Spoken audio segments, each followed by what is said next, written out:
وقف ترمیمی قانون کے خلاف ملک بھر میں احتجاجات کرنے کے لیے مسلم پرسنل لا بورڈ نے مسلمانوں سے اپیل کی ہے اور ملک بھر میں مسلمان اس اپیل پر لبیک کہتے ہوئے بڑے پیمانے پر احتجاجات کر رہے ہیں۔ غور طلب بات یہ ہے کہ مسلم پرسنل لا بورڈ کے اعلان کے بعد مسلمان بورڈ کے بینر تلے ہی احتجاجات کرتے ہوئے اس بات کا پیغام دے رہے ہیں کہ مسلمانان ہند مسلم پرسنل لا بورڈ کے ساتھ ہیں اور یہ ہماری نمائندہ تنظیم ہے۔ مگر دوسری جانب سنگھ پریوار اور حکومتیں مسلمانوں میں درار ڈالنے کے لیے پس پردہ سازشیں رچ رہے ہیں، جس کے لیے کچھ ایسے ایجنٹ تیار کر رہے ہیں جو مسلمانوں کے صفوں میں رہتے ہوئے مسلمانوں کو بانٹنے کا کام کر رہے ہیں۔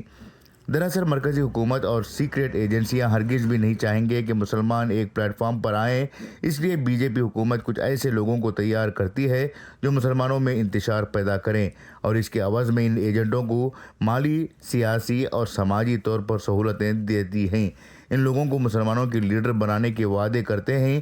یہی وجہ ہے کہ یہ لوگ مسلمانوں میں رہ کر مسلمانوں کی لیڈرشپ کا دعویٰ کرتے ہوئے حکومت اور پولیس کی اشاروں پر کام کرتے ہیں اور پولیس کی خوشنودی کے لیے پوری قوم کو بانٹ دیتے ہیں۔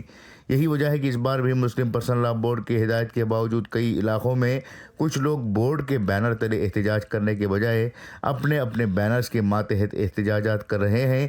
ایسے احتجاجات کرنے والوں کو پولیس اور انتظامیہ کا مکمل سپورٹ حاصل ہے اور جو بورڈ کے بینر میں کام کرنا چاہ رہے ہیں ان کی راہ میں رکاوٹیں کھڑی کی جا رہی ہیں۔ جملہ طور پر دیکھا جائے تو جس طرح سے انگریزوں نے ساورکر کو تیار کیا تھا، اسی طرح سے کئی مسلمانوں کو پولیس اور انتظامیہ ساورکر بنا کر مسلمانوں کے درمیان بھیج رہی ہیں۔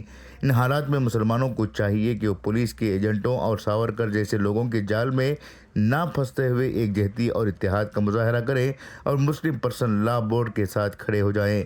اور طرف بات یہ ہے کہ آنے والی دنوں میں کئی علاقوں میں احتجاجات کرنے کے لیے تیاریاں کی جا رہی ہیں۔ ایسے میں سنگھ پریوار اور پولیس کے ایجنٹ مسلمانوں میں درار ڈالنے کے لیے آپسی اختلافات کو بڑھاوا دے رہے ہیں اور مسلک و مکتب کی بنیاد پر لوگوں کو بانٹنے کی کوشش میں لگے ہوئے ہیں۔